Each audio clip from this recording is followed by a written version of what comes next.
get it moving.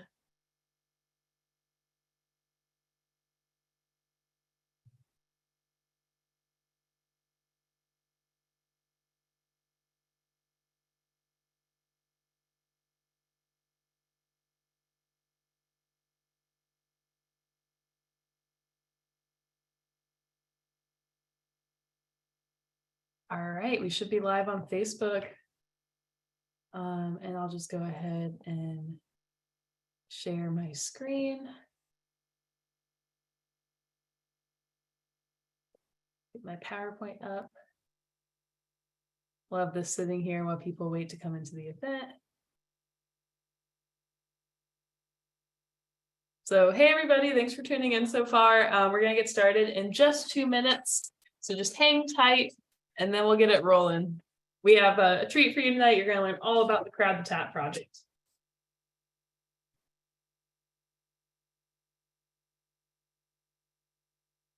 Okay, I see more attendees joining. That's great. I see some people joining on Facebook as well. Hello, everybody. We're gonna get started in just 2 minutes. Oh, 1 minute now. So just hang tight. We want to give everybody a chance to join.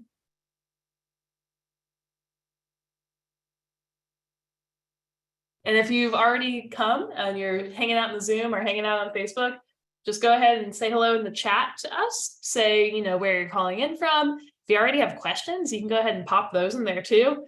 If you just have something you're excited about and want to share with us, you can go ahead and do that. Today's event is being closed captioned in English and in Spanish. And we also have interpretation into Spanish. So if you're watching on Facebook and you think, oh, wow, I would really prefer some Spanish interpretation. Well, go ahead and join us on Zoom. It's not too late. You can find it on the SciStarter via and get that Zoom link via the event page.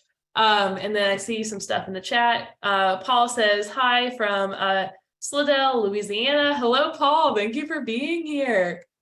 All right. So tonight's event is all about Crowd the Tap. But first, I have a little brief 5 minutes or so about Citizen Science Month, and then I'm going to pass the mic to Danny from the Crowd the Tap project. But my name is Caroline Nickerson. I'm an advisor at SciStarter, and I want to say thank you to the network of the National Library of Medicine and the All of Us Research Program for making Citizen Science Month, April, possible. You can find out more about all of us at joinallofus.org/NLM-CSM 2023. So thank you again to their support. They helped bring the interpreters and closed captioners to today's event. So we're going to go to our next slide. So yes, I am Caroline. I am an advisor at SciStarter, but first and foremost, I am a citizen science enthusiast.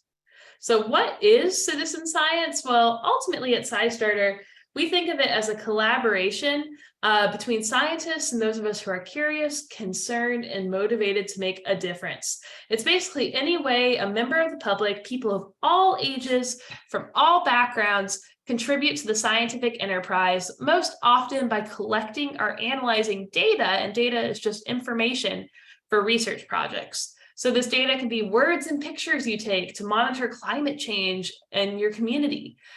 This data can be measurements like inches of rainfall or temperature. This data can be something you can look at pictures of spiral galaxies and map them for researchers at NASA. The list goes on and on. Citizen science also goes by a few different names. Some people call it community science, some people call it neighborhood science. There's different terminology debates, but ultimately at SciStarter, we just work with anybody who is doing real science with people. And it's real science that anyone can do.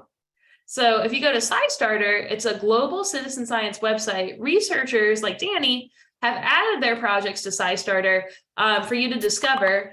And then people like you who are curious and want to make a difference, they come to SciStarter to find ways they can get involved. There are over 2,000 projects, events, and tools. This event was listed on there. If you ever do a meetup in your community to get everybody doing a citizen science project, add it to SciStarter. You never know who's going to come. And if you explore SciStarter, you can find astronomy projects, you can find entomology, which is the study of bugs. You can find entomology projects. You can find projects that allow you to investigate the weather, projects that allow you to help NASA or the National Institutes of Health. The list really goes on and on. It's everywhere in the world. There's citizen science, and you can find projects from every continent featured on SciStarter. So what is Citizen Science Month? Citizen Science Month consists of programs, projects, events, and materials to facilitate and celebrate citizen science. It runs all through April. You can do citizen science any day of the year. April is just our excuse to celebrate. It's made possible by ASU, the Network of the National Library of Medicine, the All of Us Research Program, and of course, SciStarter and many other partners from around the world. And to thank all of us for their support. And before we get into today's featured project, Crowd the Tap, I have a brief video about all of us to play for you. Meet Ray. Ray lives on a farm. He loves playing kickball with his grandkids, but lately he's gotten a little slower and been visiting the doctor a lot more often. This is Kim. Kim lives in the city. She loves to exercise, cook healthy meals, and can't remember the last time she called in sick. They're both people, but not all people are the same. And yet, when we visit the doctor, our treatments don't look that different. Why is that? Because we just don't have enough information to do it better. Until now. Enter all of us. The research program based on precision medicine. Precision medicine is a revolutionary new approach to treating and preventing disease that's personalized instead of one size fits all.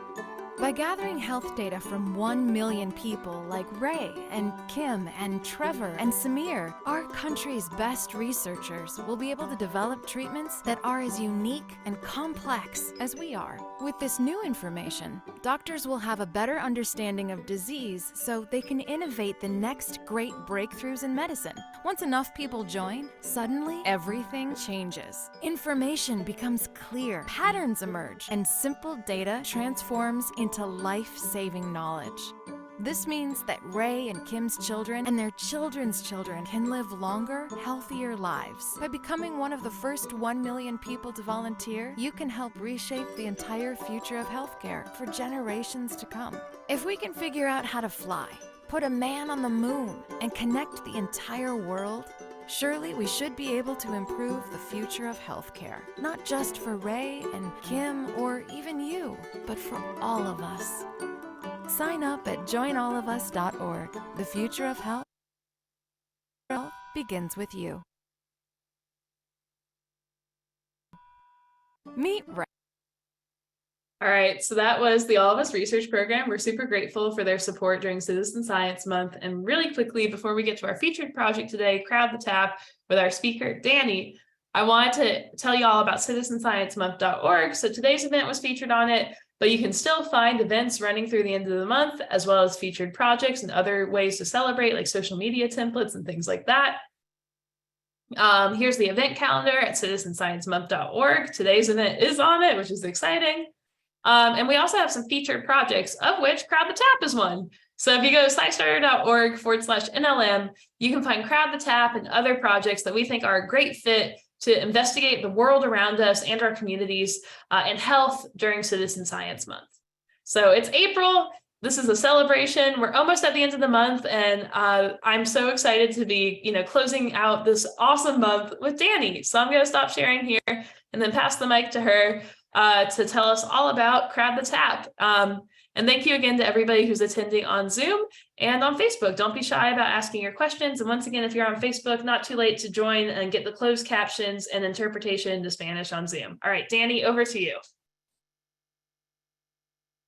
Hey everyone, my name is Danny. In the spirit of community, I'm calling in from Fuquay-Varina, North Carolina.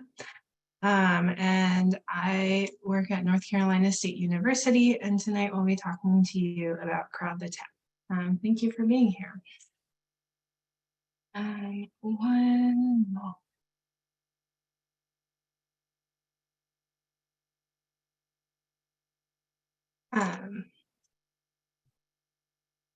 So hopefully folks are okay with a little bit of interactivity. Just a few group questions for y'all tonight. I wanted to ask y'all, we're going to start out by just talking about lead in general and the history of it throughout our world. Any guesses? Feel free to put it in the chat. I believe Caroline is also going to be able to check the comments on Facebook Live, but any guesses as to when the first known use of lead in the world was? Oh, well, my guess, I'd have to say Roman Empire. Pre-Roman Empire. Oh, wow. Okay, people, enter it in the chat or on the Facebook comments. When first use of lead was, what does everybody think? I think you have a stumped, Danny. I'm not seeing any comments yet. Last chance, everybody. Get your answers in. When was the first use of lead? 3, 2, just throw out a guess. We want to know. 3, 2. Oh, Dan says 300 BC. Is that right, Danny? So it was a little bit before 300 BC, a little bit before 10 BC. So the first known use of lead in the world was actually 6500 BC or BCE. So archaeologists have found a necklace made of lead in what is modern day Turkey. Fast forward quite a bit of time.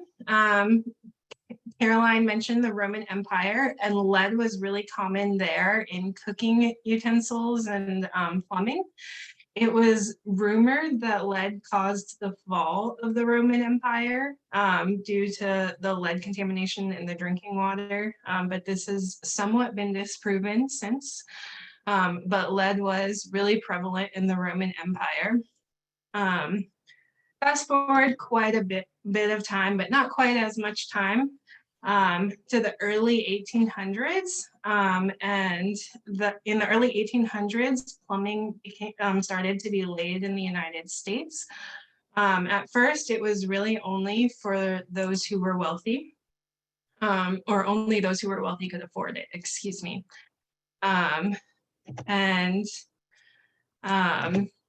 However, about a century later, plumbing became the norm, and lead was the most common material used in plumbing in the United States. That said, as early as the 1920s, many US cities were starting to limit the installation of lead piping because there was a lot of research coming out showing that those lead pipes were detrimental to our health. And so this led to an era of replacing lead plumbing. But because it wasn't yet illegal, as late as the 1970s, lead pipes and soldering were still being approved to be laid in the United States. If you're not familiar, soldering is a lining inside of pipes. And so lead pipes were often replaced with copper or steel pipes that had lead linings inside of them. So even if you don't necessarily have a lead pipe, you might still have lead in that pipe. And in 1986, the Safe Drinking Water Act outlawed the use of any lead in any form of plumbing, be it pipes or soldering. And so that's a little bit of the history of lead throughout the world and in the United States specifically. I left in a few key details. So if I've mentioned health effects a little bit, and again, going back to the interactivity piece, does anyone have any guess? In the United States, lead was banned in 1986. But does anyone have any guesses as to when maybe the first ban on lead in the world was? Ooh, I'll kick us off with a guess, and everybody else, get your guesses in the comments or the chat. My guess, first ban on lead in the world, I would say early 1800s. I feel like some people must have caught on early that it was bad news. Earlier. Really? Okay, what does everybody else think? First ban on lead in the world. Let me look on Facebook and see what the people are saying over there.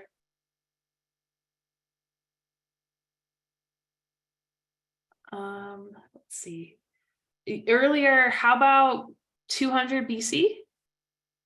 Okay, post BC. So It's post BC. So the first known ban on lead in the world, Paul Wood, yes. So the first known ban on lead in the world, 1697. The specific date is questionable, so it could have been 1696. Often I've heard the 1690s. But the first known ban on lead was in the 1690s due to in Ulm, Germany. And in Ulm, their primary economic export was wine, and they used, believe it or not, a lead-based sweetener in their wines. And they found that this lead-based sweetener was starting to make people sick. And so they were like, our wine is our primary economic export. Our economy is going to crash if we don't do something about this. And so the first known ban was in the 1690s. In the United States, the first effort to ban lead was in 1859. A group of doctors posted a collection of articles basically showing that lead had really negative health effects. And so if you think about like where these items are located on our timeline, the 1690s is before any of our plumbing was laid, and almost 300 years before the Safe Drinking Water Act was passed.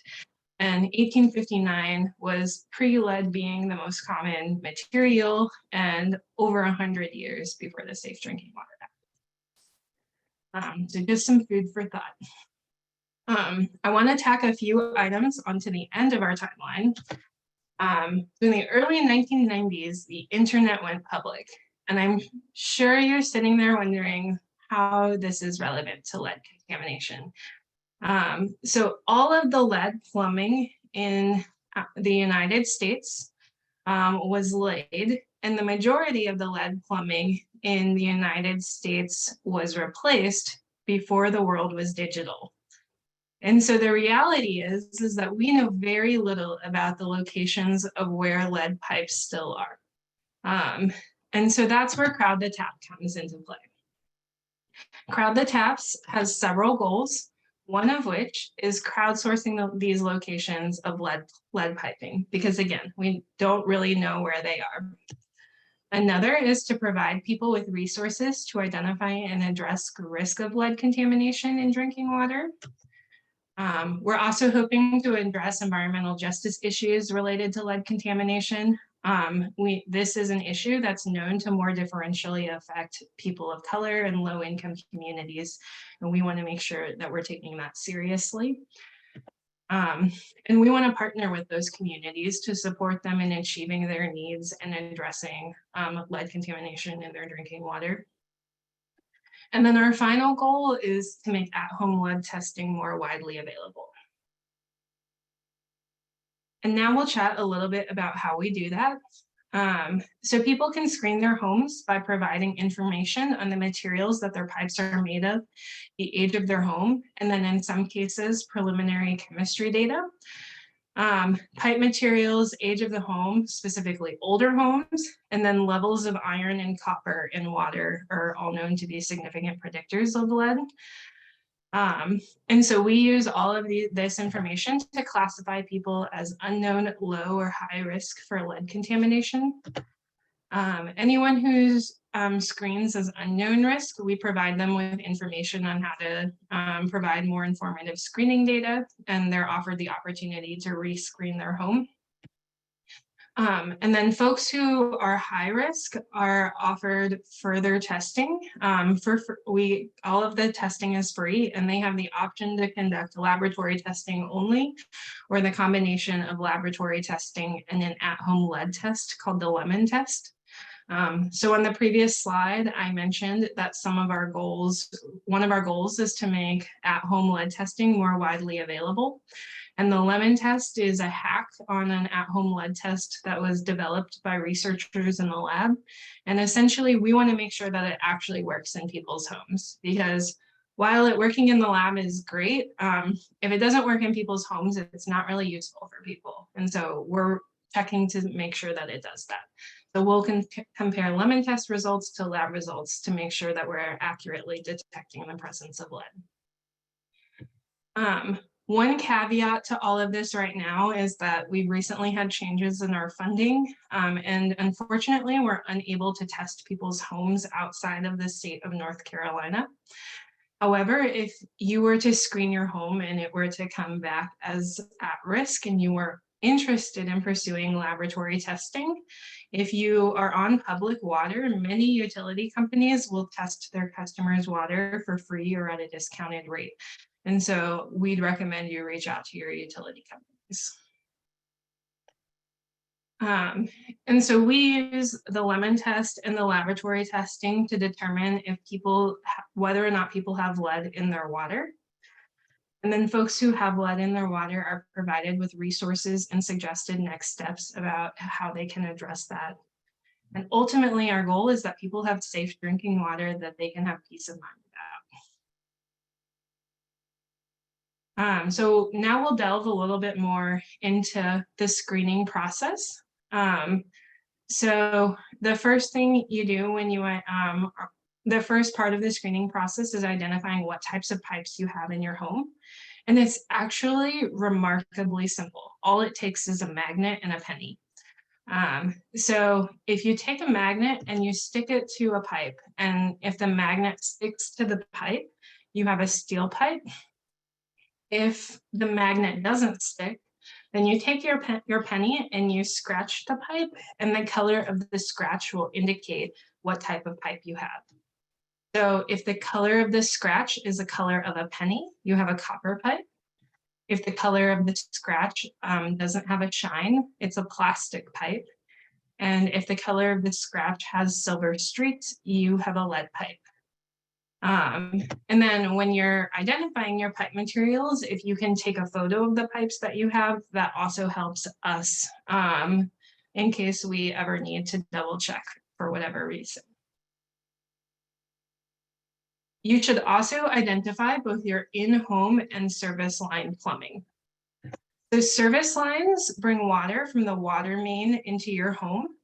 And service lines are often found by water heaters in a basement or crawl space.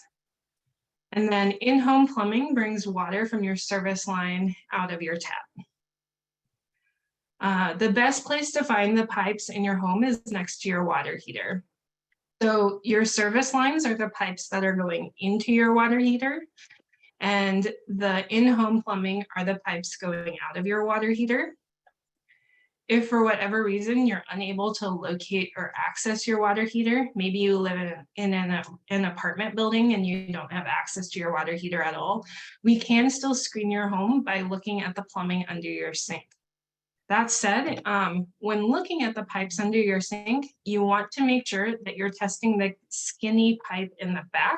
That is the pipe that water goes into your faucet from, as opposed to that wider pipe in the front of your sink. That is the outtake for all of your water. So you want to make sure that you're testing the pipe where water flows in. And next we'll chat a little bit about the age of the home. So because the Safe Drinking Water Act was passed in 1986, homes built before then are more at risk for lead contamination. And there are several ways that you can figure out how old your home is if you don't already know. So real estate websites like Zillow are a great place to go. Many of them have building age. And if your home's information isn't available on Zillow, many counties have information on their GIS website. Some might have the building age specifically. This is a screenshot of my county GIS website, and Wake County, North Carolina. My county does actually show building age specifically. Not all of them have the actual building age, but you can still deduce some information from other pieces of information that they might have. So for example, your county website might have deed age or sale date age. And if the most recent deed or the most recent sale date was pre-1986, then you can still determine whether or not your home was built before 1980s. And then the final piece of data that we use to screen homes is preliminary chemistry information. And doing that, as for this, people conduct a chemistry test using a 16:1 chemistry strip shown in the picture. And there are specific instructions on how to carry this out in the kits that these come with. But essentially, the way that it works is that you dip the chemistry strip in water, and then you lay it on the black rectangle in the pamphlet shown in the picture, and you allow it to sit for 30 seconds and react. And after 30 seconds, you read it. The way that you read it, is you align the colors of the boxes on the chemistry strip to the colors of the boxes in the different columns. So for example, the top box on the chemistry strip is yellow, and it most closely aligns with the yellow box in column 1. And so you would put a 1 in the empty blank on your pamphlet. For the second one, the orangish red color most closely aligns to the orangish red color in column 3. And so you would put a 3 in that blank. And then you just read it all the way down. If you're watching this recording later on, these are random numbers that I've put in, so don't try to match them up because they won't. A few things to keep in mind when doing these chemistry tests. The only information that we use when determining risk of lead contamination is iron and copper. And so it is pretty common that like some of the colors may not line up with the colors on your pamphlet. As long as the iron and the copper are lining up, that's all that we really need. And another thing to consider is that the lead test is inaccurate. And so, as I mentioned before, at-home lead tests, pretty questionable. At-home lead tests on these chemistry test strips are even more questionable. In fact, we pretty much know that they don't work. So if your chemistry test strip comes back and is indicative of lead, just know that that doesn't actually mean that you have lead in your water. It means that you have to have your water tested in the lab to determine whether or not you actually have lead. And so we just want to make sure that that's clear to everyone. And if you're a librarian who might be working with their library patrons on this project, please make sure to communicate that to them as well. And then also note, if you notice up at the top, it says that this chemistry is optional. So because we really only use iron and copper anyways, and we know that the lead measure is inaccurate, we've sort of shifted away towards not only using these kits when through school programs and libraries, when that hands-on component is appreciated. So if you're participating on an individual basis, you don't necessarily need this to screen your home. However, if you are participating on an individual basis, and let's say you can't access your water heater or your service lines and you want more data to help inform your screening results, we can definitely have a conversation about getting you one of these kits. And then the last part of completing this is that you write your name at the bottom and you take a photo and you'll upload that photo when submitting data. If you're a librarian and would like to get your patrons involved in Crowd the Tap, we have a really short application you can fill out to receive chemistry test strips. That application shouldn't take you more than 10 minutes, and we'll be reviewing them as they come in. So if you're interested, please fill it out as soon as possible. And then if you're screening your own home and you want to request an optional water chemistry kit, please feel free to send us an email. I put our email right there for you. And you can explain why you want one, and we'll consider those on a case-by-case basis. And now we'll shift gears a little bit, and I will show you I'll show you our data submission portal and how you would submit your data for Crowd the Tab. So, let me share a different screen.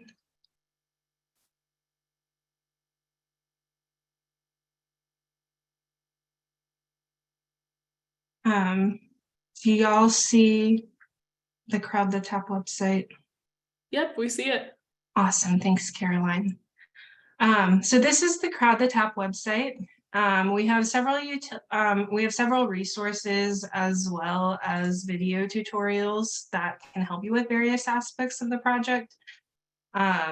We have video tutorials on how to identify pipes, how to do water chemistry test strips, how to do lemon tests, and how to collect data for laboratory or water samples for lab analysis.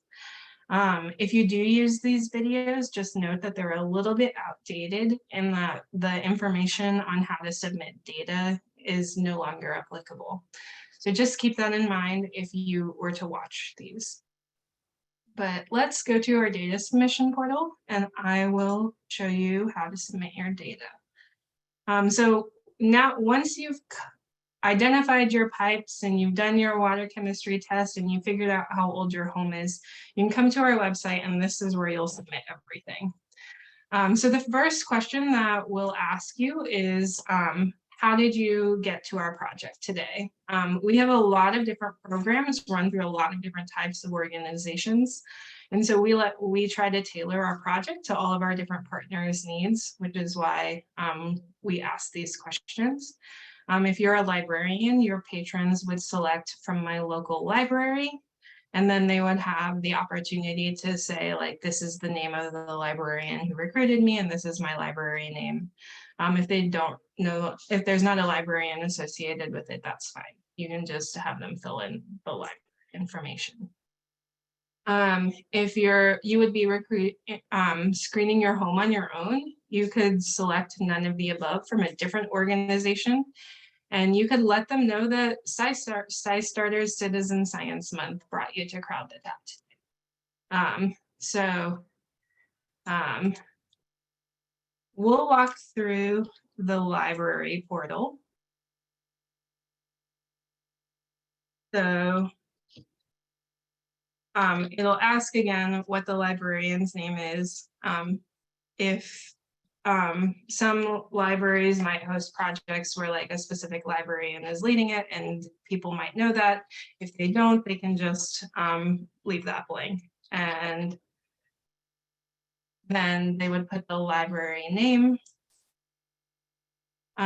Because we're researchers, we're required to offer informed consent about participating in our project.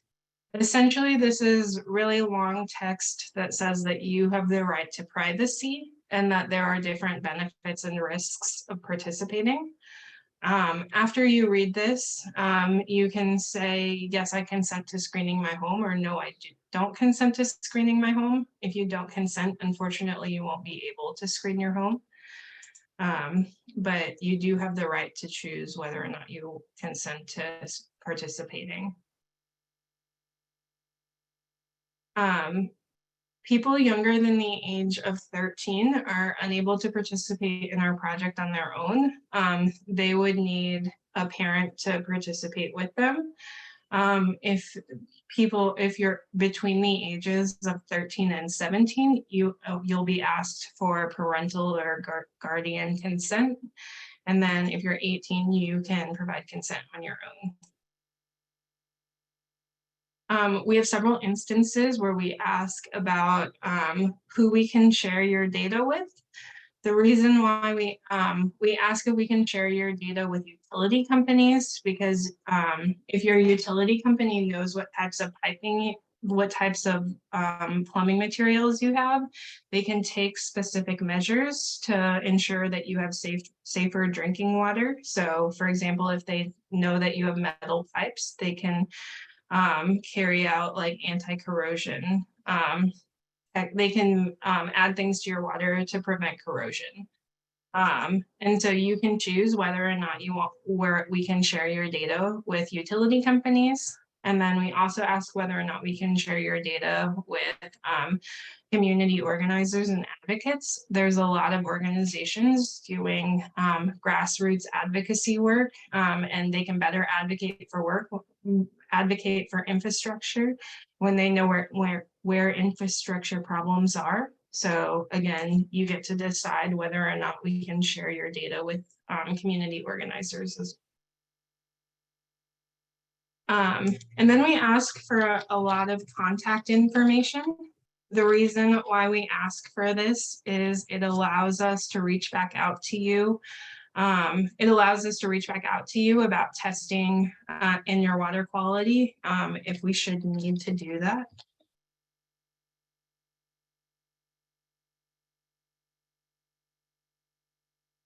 We ask you for your address, and that's to help us answer research questions related to geographic distribution of leaded plumbing.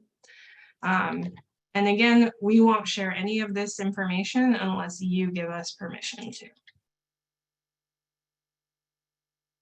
We often have instances where somebody might submit data for someone, where people might submit data for someone else. So for example, we've had people screen their elderly grandparents' homes who don't have internet. And so we have infrastructure built into our project to support that. And then after that, you get into more of the meat of the screening process. So when was your home built? And you can select between various options. And then after that, it gives you the opportunity to tell about the types of plumbing materials you have. It starts with the plumbing in your home. And it again reminds you about the magnet and scratch test, and we'll link you to that YouTube video where it will tell you about how to find and identify pipes. So let's say we did the magnet test and the magnet stuck. And so we know that it's a steel pipe. If you already know what types of materials you have, you don't have to do a magnet and scratch test, and you can just say, I didn't perform one. But because our magnet stuck, we had a steel pipe. We don't have a photo tonight, but hopefully y'all will have photos that you can upload. And then after that, it asks you about your service lines or your well casings. And those are the pipes outside of your home. And again, magnet and scratch test. So let's say this time we stuck a magnet to it and it didn't stick. So we scratched it with a penny. And when we scratched it with a penny, there was no shine. And so we would know that we had a plastic pipe. So the magnet doesn't stick. There's no shine. And so we know that we have a plastic pipe. Just so you know, the pipes question is select all that apply. So some people have multiple types of plumbing materials, so you can select all of the plumbing materials that you might have. And then please upload a photo. Again, we don't have them tonight, but hopefully y'all will. Are you reporting your results for a service line or a well casing? If you have public water, you have a service line. If you have a well, you have a well casing. And then not everyone will have a chemistry strip, as we've talked about, but we'll walk you through what that part looks like just in case you do. And it's asking for an unanswered photo because of that, or it's asking about an unanswered question because we didn't put a photo. Then it asks what type of chemistry strip you have. Throughout the duration of the project, we've had different types of chemistry strips just due to different product availability. But all of you would have 16-in-1 chemistry strips. And then if you remember, we had to write numbers into the blanks in the pamphlet, and you'll just put those numbers into these blanks. So if it was a 1, you put a 1. If it was a 4, you put a 4. And so on.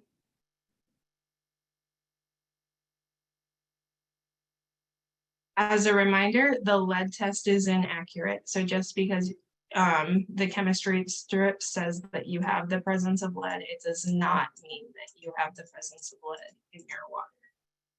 And again, it asks for a photo, but we won't have one. At the end, there are questions related to the characteristics of your water. So what taste does your water have? If it tastes like water, then you can select none. And these are select all that apply so that you can select any that may relate. Does your water have an odor?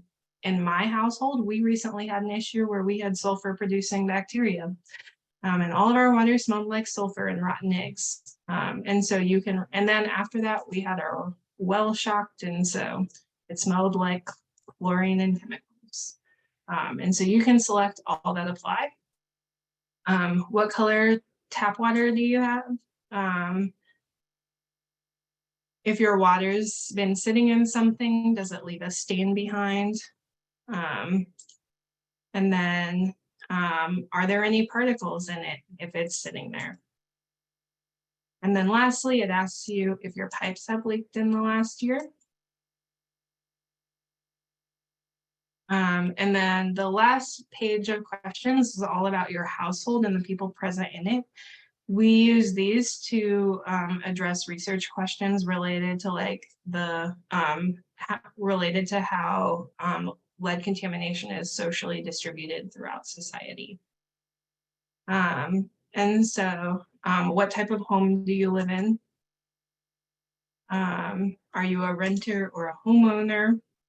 It asks about the number of people in your home. So in my household, we have 2 people that are 18 or older, 1 that's childbearing. And we have 0 children ages 6 to 17 and 0 infants ages 0 to 5. If those ages seem like a weird breakdown for infants and children, they're based on research that's associated with different health effects related to infants or children ages 0 to 5 and children ages 6 to 17. And then it asks about race and ethnicity. For all of our demographic questions, you do have the option to select prefer not to answer. But if you're willing to share this information with us, again, it allows us to better understand how lead contamination is distributed. And then estimated annual household income and whether or not you have home and health insurance. And then after that, it will give you your results. So it's saying I'm considered a priority for further testing. And these are your testing options, the laboratory testing with that at-home lead test or laboratory testing alone. And you have the option to select that right away. And then again, just a reminder that unfortunately we are unable to sample homes outside of North Carolina. We can screen homes outside of North Carolina, but we can't sample them for laboratory analysis. But you can reach out to your utility company about testing if your results come back and you're interested. And that's really how Crowd the Tap works. Anyone have any questions? That was so exciting, Danny. I have one question. So I noticed on Facebook, some people from Australia were watching. I know Crowd the Tap is a US only project, but what would be your recommendation for anyone who might be watching internationally? So obviously, our screening portal was based off of US data. And so the risks of lead might not be the same in the United States as it is in Australia. You're welcome to use our screening portal and it can help give you some pointers, but unfortunately, you just have to do it with the caveat of like, this wasn't based on our demographic. Got it. Yeah, and maybe someone will start their own version for Australia, who knows, and they can get in touch with you. That would be awesome. Yay. All right, we got a question from Roslyn in the chat. She wants to know, is it possible for me to actually collect my client's water in a container, jar preferably, and I administer the strip, then forward the data? This has been the issue with my church group, plus completing the online demographics. This needs to be created by the church liaison. So basically she's asking, can she participate on other people's behalf? Yeah, so you can absolutely participate on other people's behalf. Rosalind, you can absolutely, like, so if they hand you a jar of your water, you're more than welcome to take the chemistry test strip and drip and do that analysis for them. And then we actually, as I mentioned when walking through the screening portal, we actually built infrastructure into our data submission form to support people like you who were submitting data for others, because we realized that that was happening a lot. And then we got a question from Facebook. Michelle wants to know, if you screen your own home and it comes back positive for lead, who is responsible for replacing the pipes? Is there funding available? Is it the household or the city's responsibility? That's a great question, Michelle. The one clarification is that our screening cannot show that you have lead. Our screening can show that you might be at risk for lead. And so it's really the sampling of your water through laboratory analysis that will confirm whether or not you have lead. If you have lead, so historically,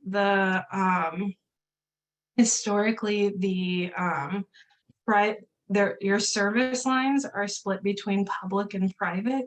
So I'm going to reshare something.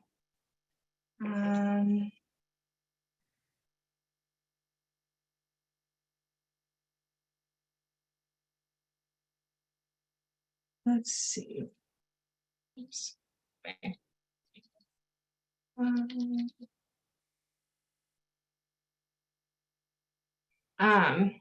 So your service lines are split between public and private property. And the public side of your service line, which is the side that ends at your property, is the utility's responsibility. And the private and in-home plumbing is the responsibility of the homeowner to replace.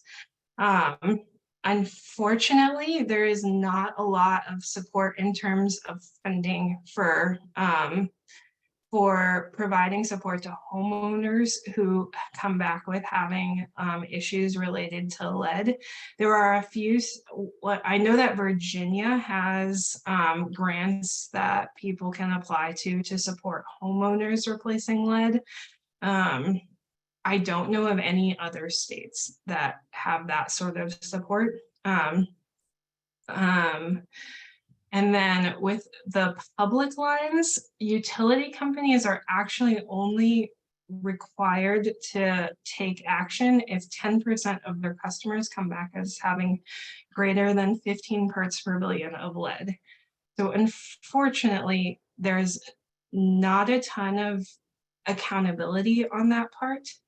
I'm happy to answer any follow-up questions that may arise from what I. Thank you, Danny. That was awesome. So I have a question for you. So you've been on the project for about a year now. I'm curious if there's anything about the project that has surprised you in the time since you've started.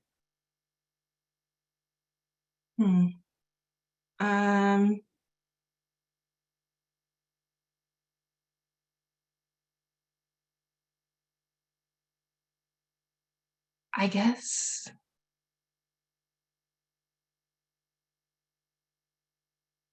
honestly, one of the most surprising things to me, and this is more personal than is that one of our highest measures of lead contamination came from a home in my husband's hometown. In his tiny little North Carolina. Yeah, I mean, it's all around us. We never know where we're going to be impacted. That's why this project is so important. It's a real issue.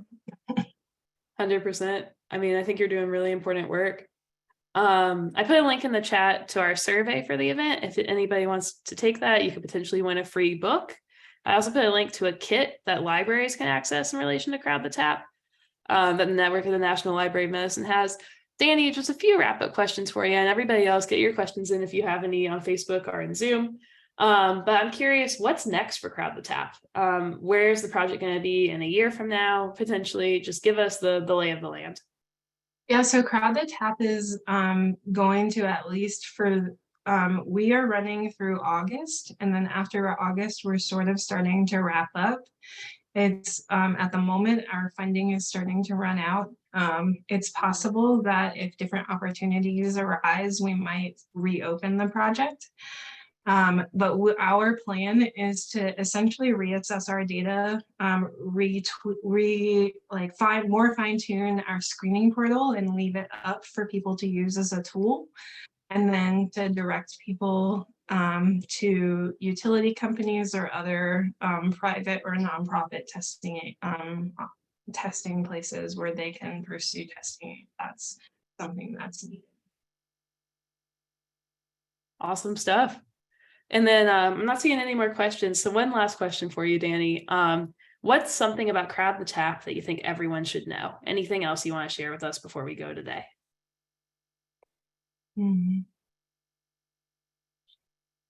One of the things that I love about Crowd the Tap is that we really try our best to tailor our project to the needs of the people that we work with. And so if you remember, we had all of those partner organizations listed at the beginning of the screening portal. So no two ways of screening are exactly the same. Like everybody goes through like age of home, pipes, and potentially chemistry, depending on how you're coming to the project.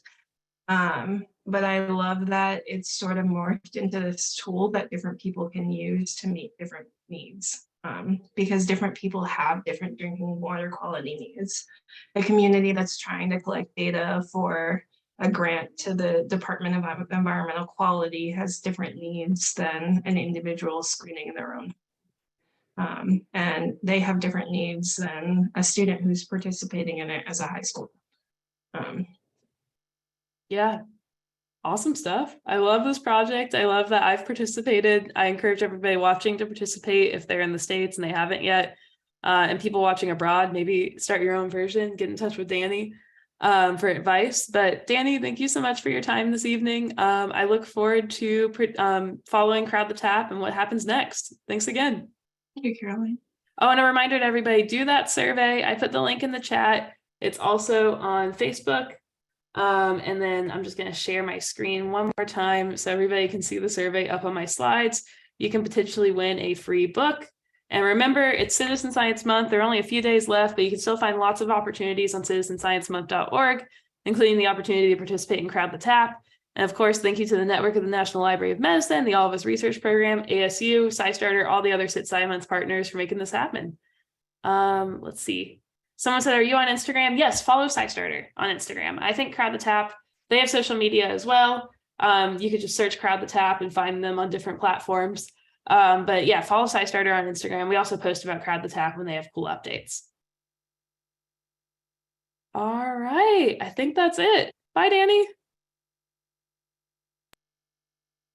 Bye, thank you for having me. Yes, thanks for being here.